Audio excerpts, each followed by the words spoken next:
People are arriving. There it is. As more people are arriving, I would ask if you're in the pews or if there's a little bit of room and you can scooch in a little bit to leave anybody who arrives at the last minute a little bit of space, we'd be grateful.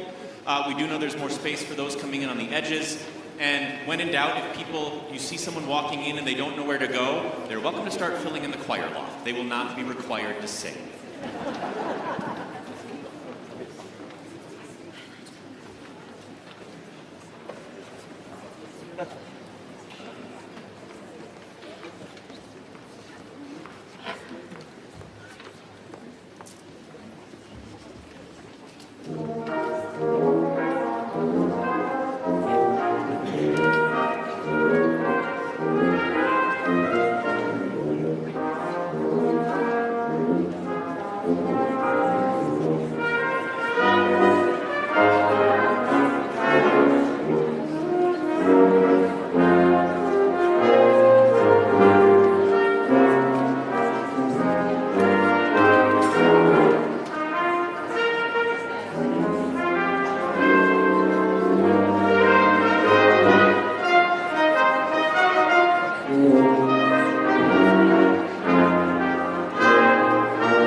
If you would join me in a spirit of prayer.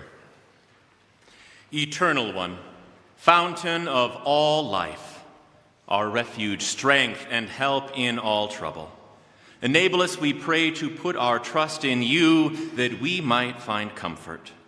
Open our hearts to your embracing grace, that we might experience your peace.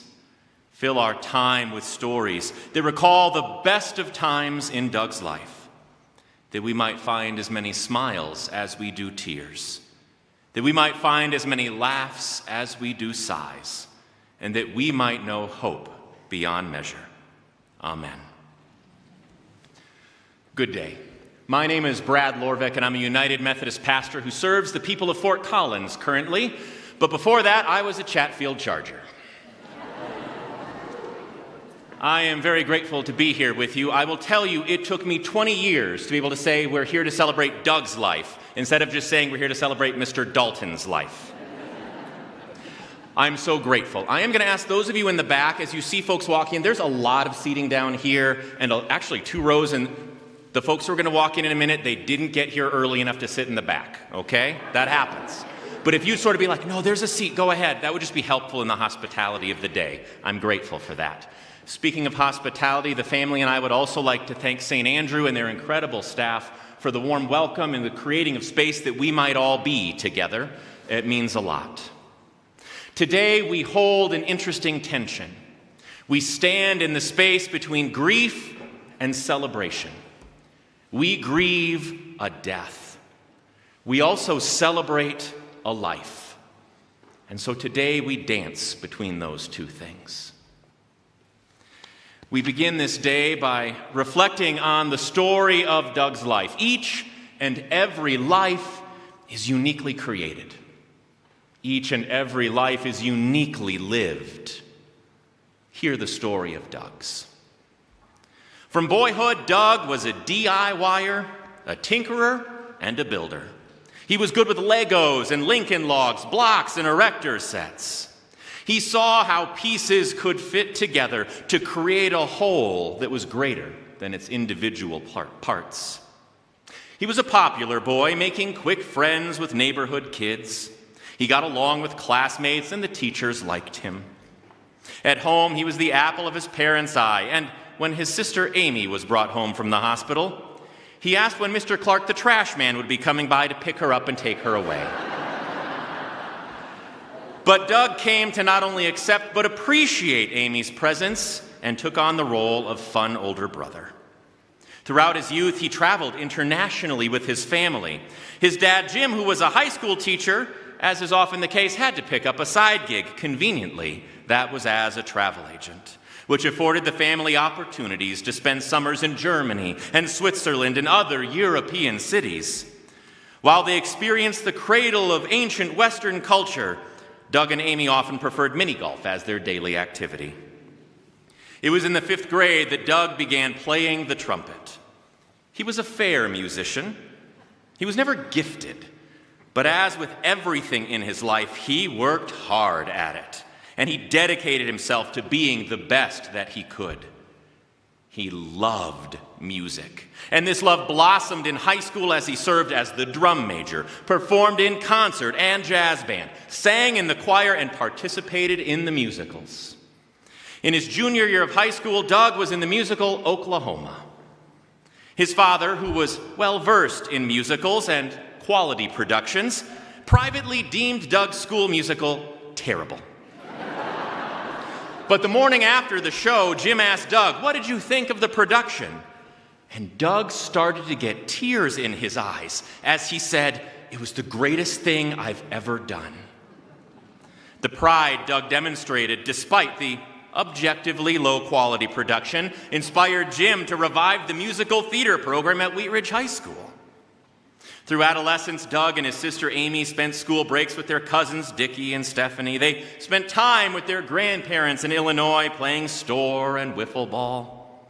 Doug went on to study music education at the University of Northern Colorado, where he not only got his degree, but most importantly met Susan.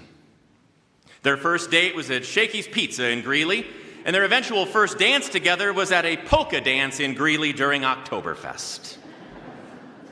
In 1988, Doug and Susan welcomed their son Stephen into the world, and Doug also landed his first full-time high school band director position at his alma mater, Green Mountain High School.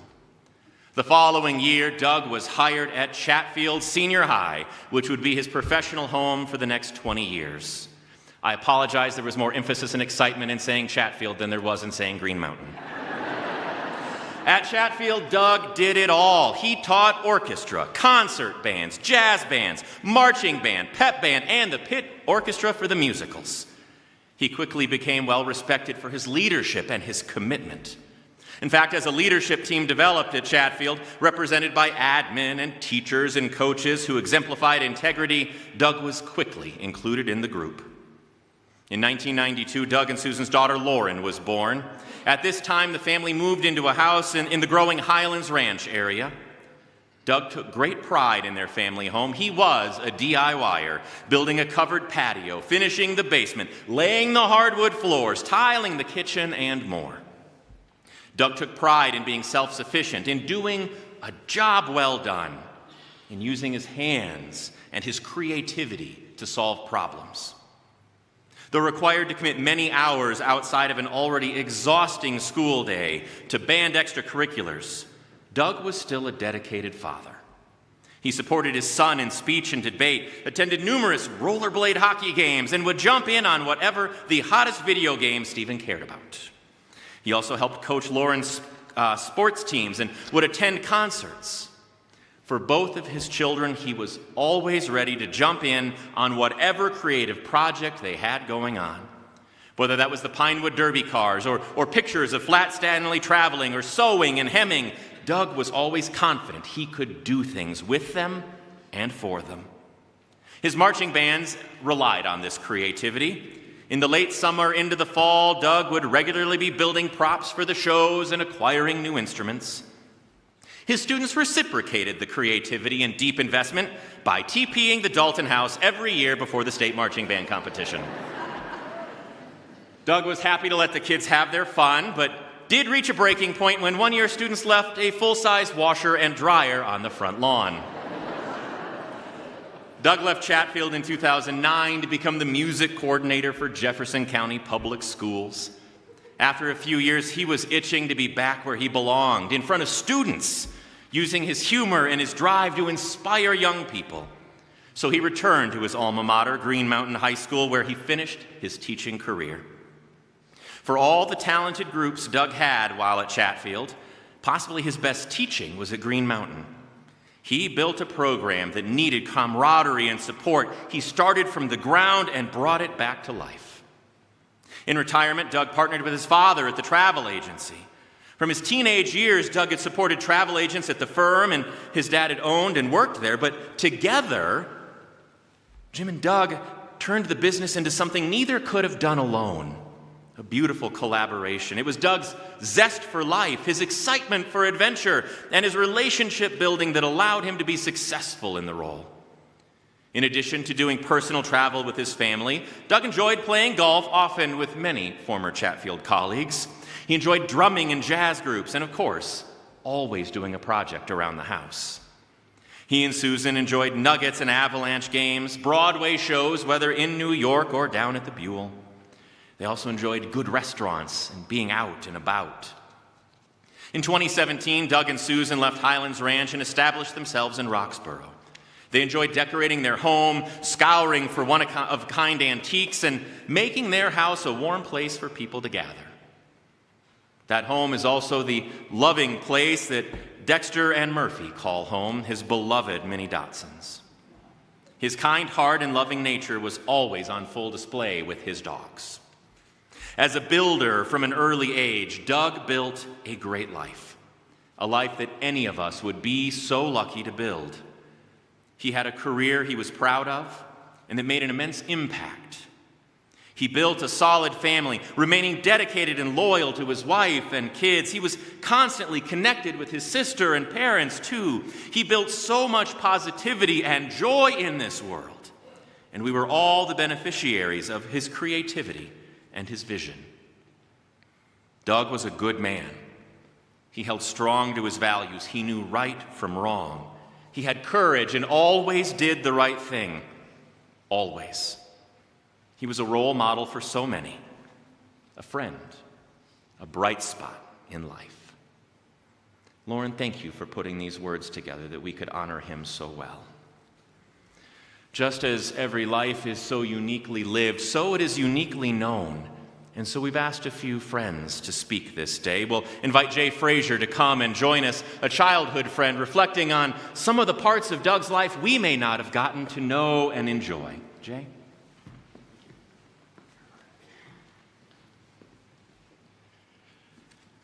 Oh, hello, everyone. I am Jay Frazier, and I was very fortunate to have grown up with Doug. He was my very first friend, and I was his. I can actually still remember that first day some 56 years ago. I was a little boy in my house, looking out the window, spying on this other little boy that was in their front yard. Your lawn hadn't even been installed yet, and he's playing in the dirt with some kind of Tonka toy. And my mom was encouraging me to go over and say hi, and I eventually did. And we were, immediately friends ever since. Not long after that, the Langkamps moved in next door to the Daltons, and we were immediately friends with Mark as well. And we were always together. We would walk to school together. We would walk home from school. We would, play after school. The Swansons lived next door to me, and John was just a little bit older than us, but the four of us were just almost inseparable. We just played all the time. In the summertime, and I can remember early we had a pretty good phase with the Matchboxes and Hot Wheels. We'd get on the side of somebody's house that hadn't been, it was just kind of dirt, and we'd all claim our area and get our cars out, and we would spend hours and hours moving dirt around, making our little roads, and so we could push our little cars around. And we would do that for just endless hours until our mothers would call us in. We'd keep playing. Of course, we had bikes. We rode all over the neighborhood together, all through our front yards and backyards, and we were pretending to, we were on horseback, and that we were, riding through our own Ponderosa or Big Valley. We weren't, and we were only a couple of blocks away, up on Green Mountain. I mean, there was just a couple blocks away from just miles and miles of open space at, trails that we could go exploring and find areas where we could make jumps, and just we were just always playing. The Langkamps, they had one of these beautiful in-ground pools in their backyard. Mark's birthday was the end of May, and Doug's was the first part of June, and it just seemed the perfect way to kick off summer with the pool parties over at the Langkamps. We played our version of sports also. Lots of front yard Nerf football. As the trees got bigger, they became part of our players. A lot of driveway basketball. We never stood a chance against Mark, one-on-one anyway. We'd hope to get a hot hand playing around the world or horse or something like that. Wiffle ball, we wore out the grass playing wiffle ball, where the pitcher and the batter would stand. It just wasn't grass anymore. 4th of July's, oh my heavens. We had the fountains and the Roman candles and the Black Cat, plenty of that. We even had a few M80s and cherry bombs. We'd take over the street and blowing up our models and other stuff that we could find. Remember, we got a coffee can. We'd find out how high a can would travel into the air with an M80 under it. But I think our favorite was the pop bottle rockets. And, we quickly got tired of just, setting them off, in a bottle and watch them go off. So we would take our wiffle ball bats and we cut the ends off and we'd light one of the pop ball rockets in it, let it drop down, and then we'd point it. And that's a really surprisingly accurate launcher for these pop bottle rockets. We started using a stop sign for target practice, and then we turned it into battles between us. We were using our front porches as our home bases and having these pop bottle rocket wars across the street. It was so much fun. Luckily, nobody lost an eye, right, Mark? Oh, and then when it got dark, I think our favorite game would be hide and seek. God, we played hide and seek just... Looking back now, it feels like it was every night during the summer. As soon as it got dark, the game was on. And it would turn into bigger games, too. Amy, my sister Janet would come out, the other neighborhood kids would come out, and we'd keep playing. We never want to quit until our moms called us in.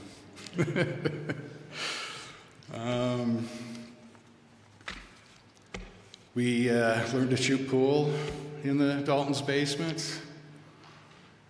We learned how to conquer the world playing Risk. We learned how expensive it is to land on boardwalk with a hotel. We were just always playing something all the time. Wintertime didn't really slow us down.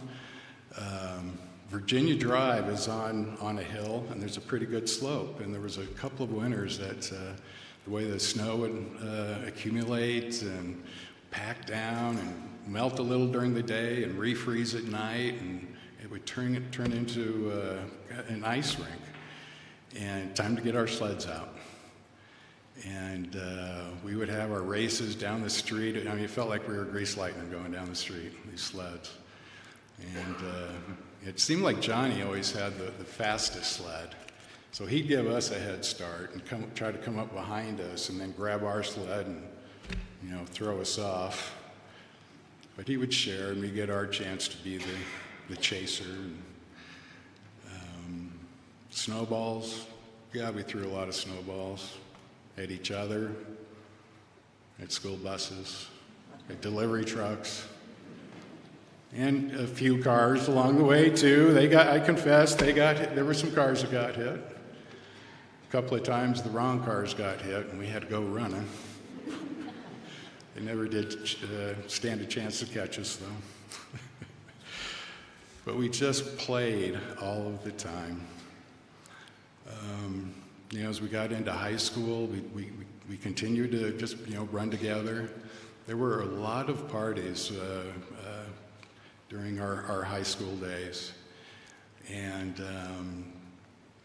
it was amazing thinking back, how, somebody would, parents would be out of town, and then the kid would have a small little party, and without cell phones and technology, how the word of a party, the news of a party could travel is just incredible. But I do remember one time when you and Sharon were out of town, and Doug decided he was going to have one of those little parties. And sure enough, word got out, and somehow it turned into a larger party. But if I remember this right, you two had called in innocently just to check in and make sure everything was okay. And I kind of remember we were scrambling around trying to get everybody to be quiet so Doug could present, as everything was normal and nothing was going on. Do you remember that? I don't remember. Did he get in trouble for that?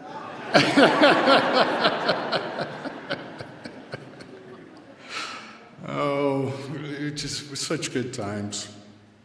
Life started pulling us in different directions after high school with, colleges and, careers and, our own family starting out. But we always, stayed connected, had a commitment to, never get too far away from each other. So through all the years, we were always, at the very least, together a few times a year just to catch up.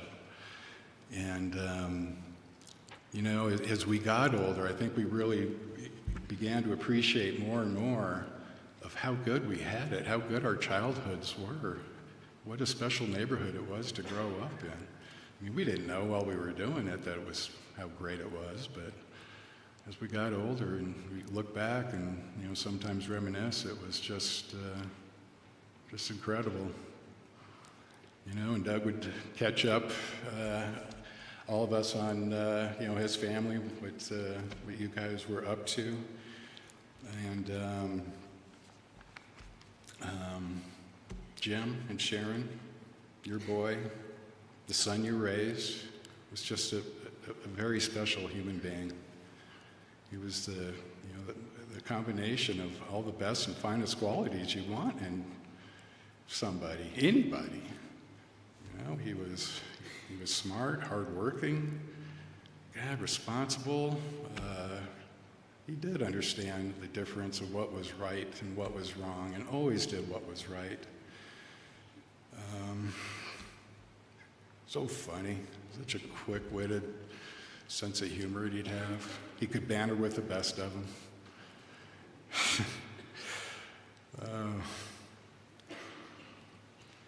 He was reliable, dependable. Doug would never break a promise to you or ever let you down. And so engaging, he would just always meet you with a smile, just always present in the moment also. Just so likable. He was kind, caring, compassionate, just one of a kind. Amy, your brother, cared such a great deal for you, and he knew how much you cared for him as well. Stephen and Lauren, you both made Doug such a proud father. He would just light up talking about both of you. And Susan, beautiful Susan, you married a great guy. You were the love of his life. Doug loved you all so very, very much.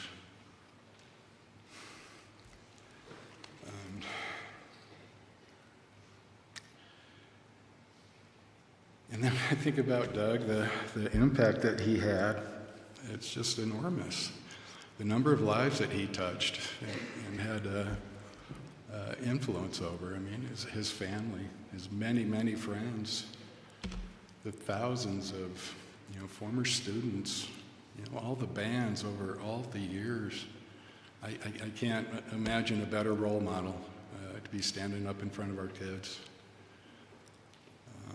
Doug made a big, big difference in this world. He made the world a better place. I feel particularly, especially fortunate and privileged to have Doug as my lifelong close friend. I love you, Doug.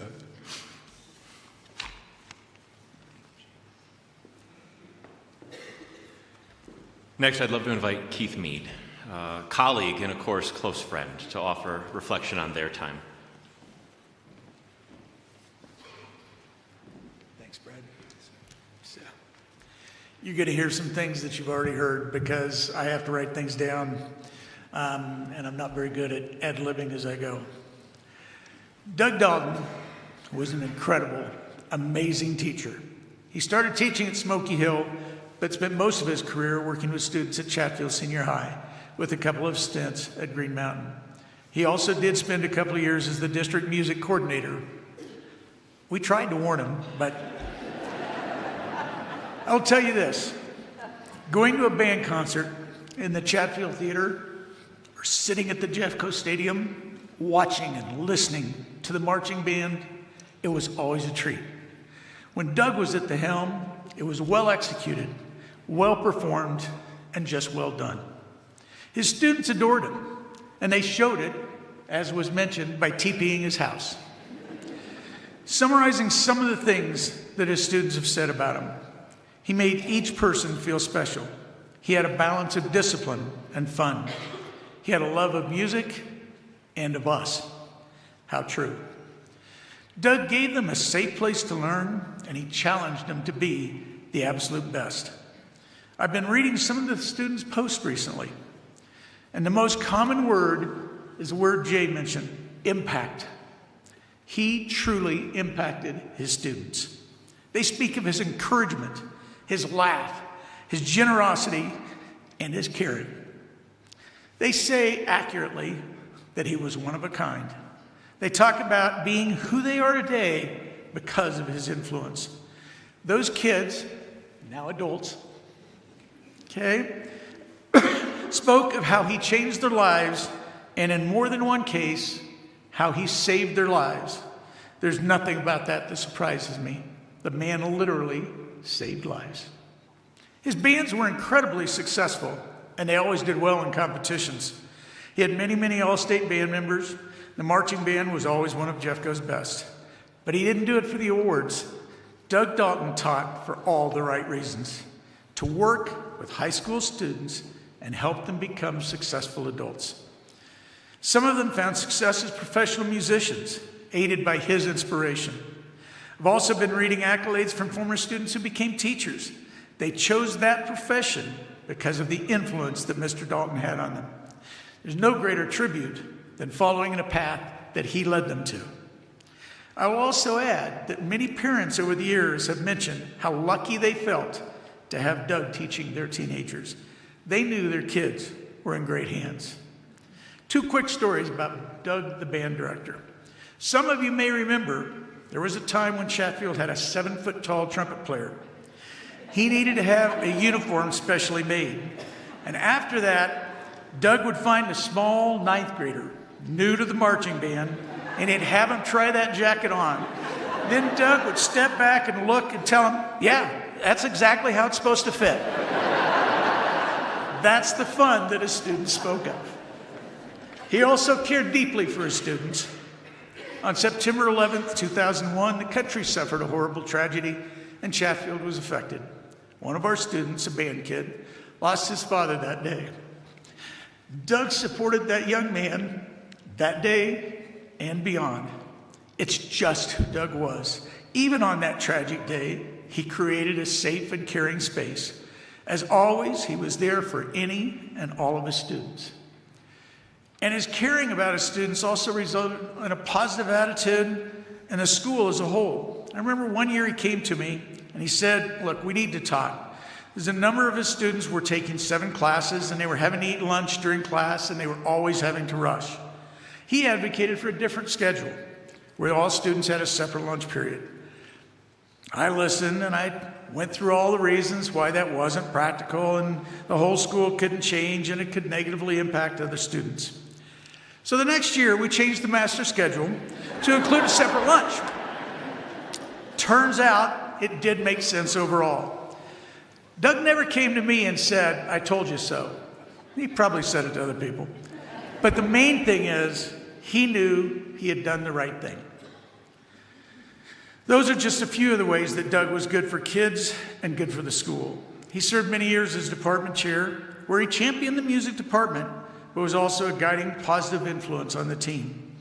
I heard another department chair from that era tell of how Doug advocated for new uniforms for the band, but other needs seemed more pressing, so he agreed to delay. That was classic Mr. Dalton, and the band eventually did get the new uniforms. Also, you need to know, Doug celebrated the success of all of our students in all areas, on the field, in plays, in art, speech, wherever. He wanted the band to do well, and he was also happy when any student or staff member was successful. In the early 2000s, Chatfield went through a process of trying to make a great school even better, professional learning communities and greater collaboration. And the principal at the time asked key teachers to serve on a committee to lead the discussions around that process. Of course, Doug was included, and he suggested we call it the School Improvement Committee, or SICK, because he said we had to be pretty sick to be willing to be there. He contributed greatly, and he kept us laughing. Working with Doug Dalton was just a pleasure.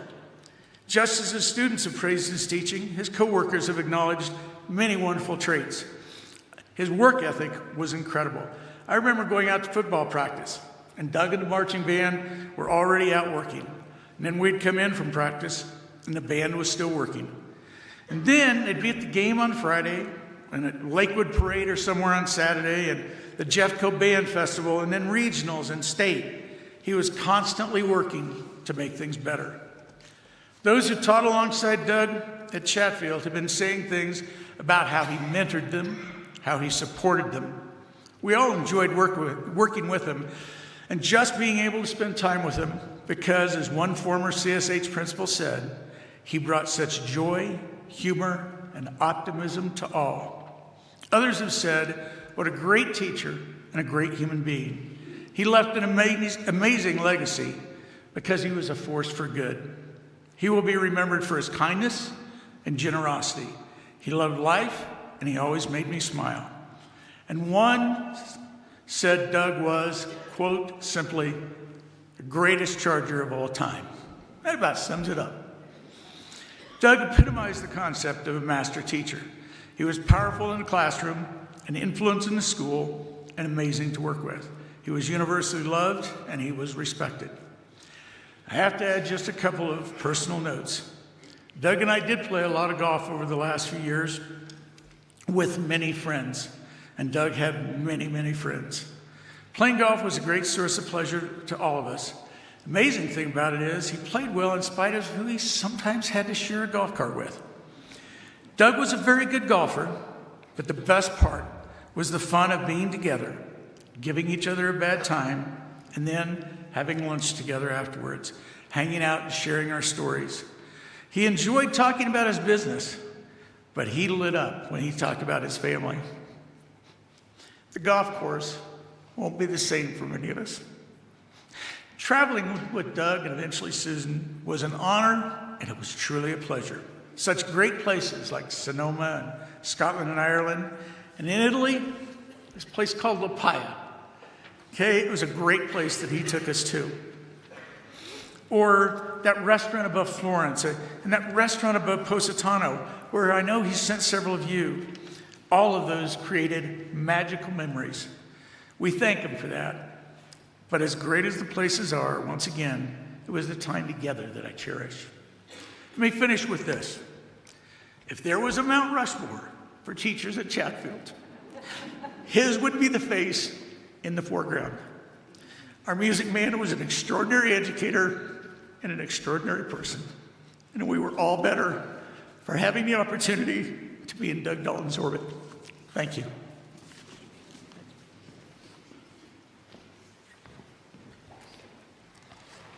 Doug also crafted a beautiful life outside and after the classroom. And I'm grateful that Coral will come and offer us a word reflecting on what it was like spending time with Doug in the business of travel.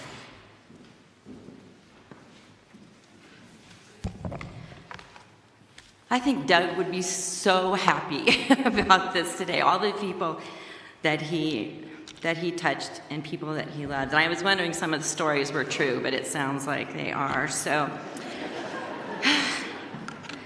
Doug and I shared one office for the last 9 years, and I mean one space. He would refer to me as his work wife. Think about that, folks, gentlemen, 2 wives, right? Lucky man. We spent our time talking about work, stupid airlines, stupid parents, stupid vendors. You get the idea. We hung out at CBA, ACDA, CMEA. He loved to schmooze, and he knew everybody. We talked about our past, our present, and our futures. We talked about our kids. Their competition for the most relocations and careers was fierce. Lauren, you killed it. You took on those guys, all of them. We talked about our pets. You heard about them. But my rescue dogs and his wiener dogs, Dexter and Murphy. Now, I don't want to say that he had any favorite, but as it turns out, Dexter is in a lot of his passwords. That's just how it is. Yep. We talked about our parents, endless stories, amusement, and sometimes irritation.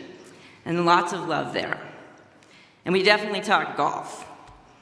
He made me watch marching band competition videos, and there is just some bizarre stuff out there, guys. We also watched political and comedy videos, which are kind of the same thing sometimes, and we laughed a lot. When he took up drumming, Gary and I went to see him at Dazzle, and this is what I saw. Let me get ready. And that's it, folks, for like many songs. Yeah, I mean, seriously, he's just giving me material, so I teased him endlessly about that. And I tend to talk to myself when I work, and he hated that. So I would put in earbuds and listen to music, and then I might hum a little bit, and he hated that more. So Doug would start drumming and go, like that, like that. And then he would shoot rubber bands at me. I think sometimes Jim Dalton thought he was in the office next to preschoolers. We were more banter than business in a business that can be very stressful and challenging. He called me enabling, and I called him, well, we just have different styles. I would usually show up at the office in what Doug referred to as choral time, and then I would want to tell him something important, some important story, and he would always say, don't, just like that. So of course I would tell him anyways. So this particular day I came in, I said, look, Doug, I have fat face. Like, I don't even know. I looked in the mirror, I don't even recognize myself. I mean, I need to do something about this. And Doug's responses to me fell into 5 categories. That's dumb, that's stupid, too much drama, wowzer, and yikes. So this day he chose, that's dumb. So, I just ignored him. I went in the kitchen to get my coffee. There's always snacks. Grabbed some snacks, came back, and as I'm handing him his snack, he looks at me and goes, you know what causes fat face? Those cookies. This was a very wise man. He was wicked smart. He was organized, he loved technology, and he had a great memory. We are basically polar opposites. He did all his figures by hand with his special pens. You didn't touch the pens. Many a fight happened over the pens. So I told him in the hospital that I was going to go lick all of his pens and his computer if he didn't get back there soon. I mean, I thought it was very motivational. Because I wanted him back. I wanted him at his desk. I wanted him being his old snarky self, old Doug style. Because the last couple of years, new Doug was just nicer. And that was really irritating. Was not how we rolled. Doug had his best golf day ever the day before Thanksgiving in 2023. And that's the day our lives changed. And he had a plan for the future, which was to retire someday and play a lot of golf. So I like to think that's what he's doing now. He's golfing daily, and you have to know that heaven's got great greens, and I look forward to playing again with him someday. But for now, the best way I can think to honor my work husband is to create the Dalton Scholarship Fund to help some students who can't afford to travel, see a bit of the world, because it's what we do. And I can hear him saying, nice, but make it band students. So stay tuned on that one. I harped on Doug because he'd hang up the phone from Sue, and I just berate him because he wouldn't say, I love you. He'd just hang up the phone. I'd tell him he had to do that, all the woman reasons, all the Harlequin romance stuff. And he'd say, she knows that. We've been together forever. And then he'd tell me the story of meeting again. And then one day, as he's on the phone with her, I'm giving him that side-eye glare. And as he's hanging up, he goes, I love you, and he hung up. And then he said, are you happy?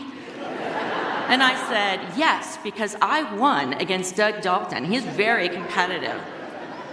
So I think what I say to everyone here today is that we've learned that life can change in a moment, good or bad. So we should always say, I love you, before we hang up. I love this man. He was bigger than life. I miss him. And I am forever grateful for 9 unbelievable, unforgettable years with Doug Dalton, and I will raise many glasses to him tonight. So thank you. My gratitude to all who took time to share. And of course, when we conclude the service, we'll have a time of gathering and food and drinks, and I hope that you will share your stories with one another as we have so many in the room with us. Knowing that music was such a part of Doug's life, I'm grateful for the brass that have brought us into the service this day, and also for the vocalists.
As we come to a time of hearing Scripture this day, I invite Denny Sullivan to come and offer us the wisdom from Ecclesiastes. Thank you, Denny.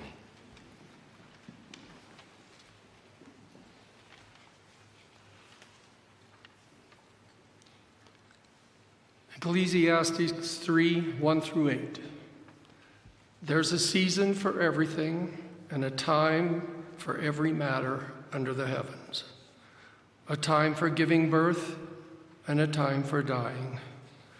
A time for planting and a time for uprooting what was planted. A time for killing and a time for healing. A time for tearing down and a time for building up. A time for crying and a time for laughing. A time for mourning and a time for dancing.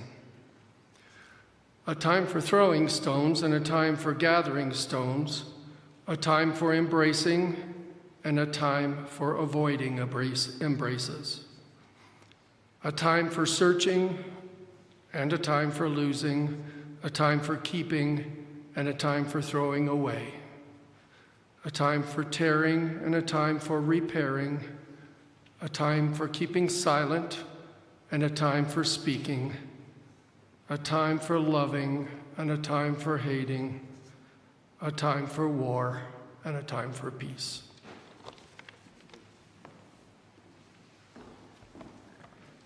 I also invite you to join your voices together as we share in the words of the 23rd Psalm, which have comforted God's people for millennia. The Lord is my shepherd, I shall not want. He maketh me to lie down in green pastures. He leadeth me beside the still waters. He restoreth my soul. He leadeth me in paths of righteousness for his name's sake. Yea, though I walk through the valley of the shadow of death, I will fear no evil, for thou art with me. Thy rod and thy staff, they comfort me. Thou preparest a table before me in the presence of mine enemies. Thou anointest my head with oil. My cup runneth over. Surely goodness and mercy shall follow me all the days of my life, and I will dwell in the house of the Lord forever. And from the Gospel of John, we hear these words of Jesus, who said, "Do not let your hearts be troubled, but believe in God and believe also in me, for in my Father's house there are many dwelling places. If it were not so, would I have told you that I'm coming to take you there myself? And in coming to take you there myself, so that you might be where I am also." Amen.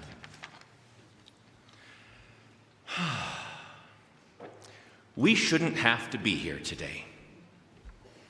This is not how things are supposed to go. The platitudes are all wrong. God did not need another angel. It was not his time. This was not God's plan. We should not have to be here today. I needed to get that out of the way. I want to say some very hopeful things, but I cannot say any of them without acknowledging that I am frustrated and I am sad. And as a pastor, it is important to me that I tell you, God is sad too. God has cried alongside us through the last 2 valiant years and throughout these last weeks of grief. It is not God's plan for vibrant lives to end so soon. What is God's hope, however, is for people to come together when there has been a loss. And so together we are, together for the telling of stories and the celebrating of a life well lived. So even though we shouldn't have to be here, there is nowhere I would rather be right now than here with you as we support one another and celebrate Doug. As individuals and as a community, we must allow ourselves to grieve. That looks different for each and every one of us. It's a process no one gets to put a timetable on for you, because the sadness, the frustration, and the pain that are felt are very real feelings for a very real reason. Only loving someone the way you do can leave you feeling the way you are. And the most important hope I can claim amidst all of those feelings, a hope I know to be true in the very core of my being, is that nothing can separate us from God's love. Not in life and not in death. And so we celebrate this day the love that Doug lived in every day we knew him, and the love he continues to live in eternally. Now, there's an understanding shared across many faith traditions, including Christianity, an understanding that each and every life is created in the image of the divine. That means by knowing Doug, we knew the divine a little bit better. His gifts and his graces, the things he brought into this world just by being himself, brought us face to face with something bigger than Doug, because in his life we could see something sacred. Now, for all of us, that sacred spark is nestled within our imperfect humanity. And on days such as this, as we look deeply at someone's life, we allow the less than perfect moments to fall away, that we might be left with the best of who they were and who they are to us. The life of a high schooler is always in motion. Friend groups always shifting, classes always changing, let alone when the schedule does. Being a teenager is a permanent state of flux in and of itself. But for an hour each day, 2 hours when I was in orchestra and jazz band, at the end of B-Wing, where I sat with my cello, the world was steady. Throughout my entire high school career, I was blessed with Mr. Dalton's consistent presence. For a generation of students in Jefferson County, music didn't just come to life, it shaped our lives through the work of Doug Dalton. His presence in the classroom and on the marching field was a lesson far beyond music. It was instruction in the very rhythms of life. Just as a conductor can look at a score on the page and hear the swirling motion of all the parts, Doug could look at a classroom full of students and see more than a collection full of people. He could hear the music of life within us. When Doug looked at each of us, he saw unlimited possibility and spent every day, and quite a few evenings, helping us see it as well. I cherish the wisdom of cellist Yo-Yo Ma, who reflected on the instructors who nurtured him in his playing. Music education is not just learning an instrument. It's learning how to listen, how to feel, and how to be human. Doug's life was a masterclass in learning how to listen, how to feel, and most importantly, how to be human. His investment in education bears fruit every day, whether we're still playing or we've set our instruments down for now. What we learn from him permeates every aspect of who we are. Author Gustav Flaubert once wrote, "Don't touch your idols because a little gold always rubs off." We've simplified it these days to the adage, never meet your heroes. The wisdom being that those we idolize rarely live up to what we think of them. Doug was a rare exception. Over the last 25 years, I was lucky enough to spend time not just with Mr. Dalton, but to get to know Doug. And there was not a single conversation, a single interaction where I did not discover more depth to every quality that is being celebrated here today. The integrity with which Doug lived his life was incredible. Every space, every role, every relationship, he was authentically himself. His goofy, warm, caring optimism wasn't an act. It was him sharing who he genuinely was with the world, just like he encouraged every one of us to do. He demonstrated that integrity in his deep commitment to his marriage, through unwavering support of Sue, a deep appreciation for her partnership in life. Even before I met you, I knew of your passion, your creativity, your entrepreneurial spirit, because Doug loved to brag about you. Similarly, the regular reports and accomplishments of his children were always a source of great pride. And when I say accomplishments, I don't just mean big milestones and public achievements. In Stephen and Lauren, he saw every new phase of life, every moment of learning, every challenge overcome, every simple joy as an accomplishment, and he told us all about them.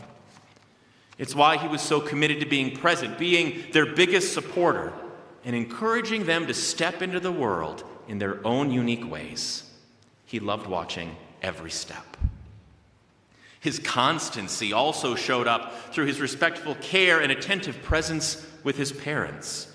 As he developed his relationship with them as an adult, he cherished what he could continue to learn and loved the opportunity to share the wisdom and participation in life together with them. These qualities and this consistent kindness showed in his professional relationships, his friendships, his work with travel clients, every single life he encountered.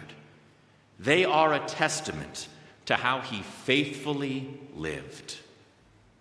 In his living, Doug taught us that life, like music, is meant to be lived in rhythm. There should be grace in our rest. There should be courage in the crescendos. There should be harmony in the moments that we share with one another. Thomas McClary, founder of one of his favorite bands, the Commodores, once said this: "Life is about cherishing every single moment and understanding that there's an assignment you have while you're here. And that assignment is making a difference in the lives of others." Well, Doug lived that assignment just as much as he loved the music of the Commodores. His rhythm, his melody, the steady beat of his kindness, these will keep sounding through every single life that he impacted. And for that, we give thanks. And like a great song that echoes in our hearts and our minds long after that final measure, so too we will be blessed to carry the song that was his life in our hearts into each and every tomorrow. Amen. I'd invite you to join me in a moment of prayer. Steadfast and loving God, we gather today to both celebrate and to grieve. We celebrate the life of Doug Dalton. We gratefully remember who he was and is to each of those gathered here. We recognize the love and spirit that he lived with and lived in every day. Might each of us live such a life. As we celebrate and recognize the memories, the stories, the relationships that made Doug who he was, help us to heal through the remembering. For this is a grieving community. There is sadness and there is loss.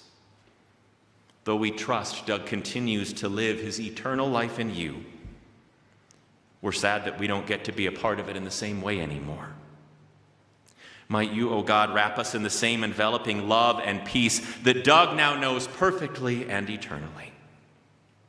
Eternal God, we commend to you the spirit of Douglas Lee Dalton, knowing that it was never really ours to keep.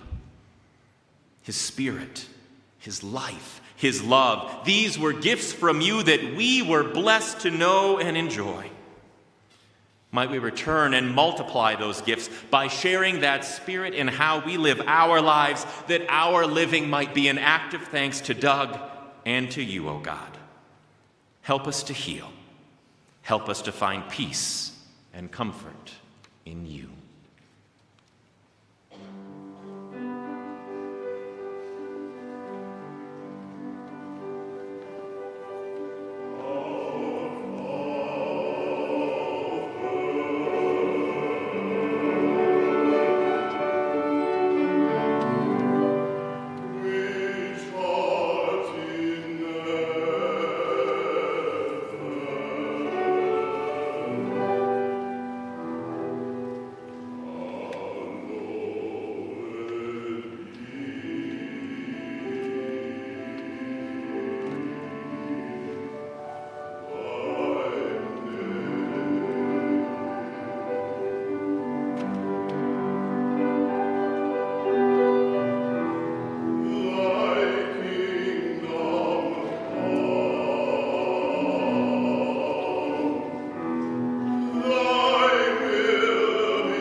Following the recessional, you are all invited to join us in the fellowship hall. You're going to go out just down and around the corner, and there's going to be wonderful company.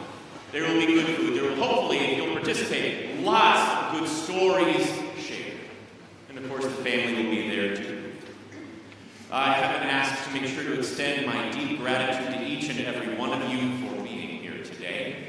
I think it's a gift for the family to look around. This isn't rhetorical. Look around this place and recognize how many people want to walk with you through this moment. Like I said, following the recessional, you're invited to head that direction. A little note about the recessional. Some of you might have looked ahead of the program. You might think, but it's not even Thanksgiving. What's going on here? How many people ever played Sleigh Ride at a holiday concert with Doug Dalton? Yes, indeed. This is how holiday concerts are supposed to end. And so we shall. We'll look forward to that in just a moment after a word of blessing.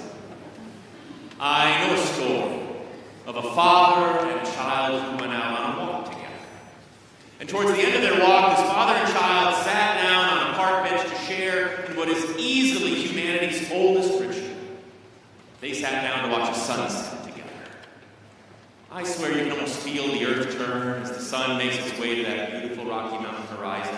Somehow it seems to go faster and faster the closer it gets, and when that last little bit of sun disappeared behind the horizon, that dad looked down at his child and said, "Well, kiddo, it's gone." With faith like only a child can have, that kid looked up and said, "Oh, Dad, it's not gone. It's shining somewhere else right now." And it's in that spirit that I send you forth from this place, to recognize that Doug is not gone, but shines somewhere else. Might you be blessed and be a blessing in your remembering and the celebration of his life. Amen.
Hey, Steve.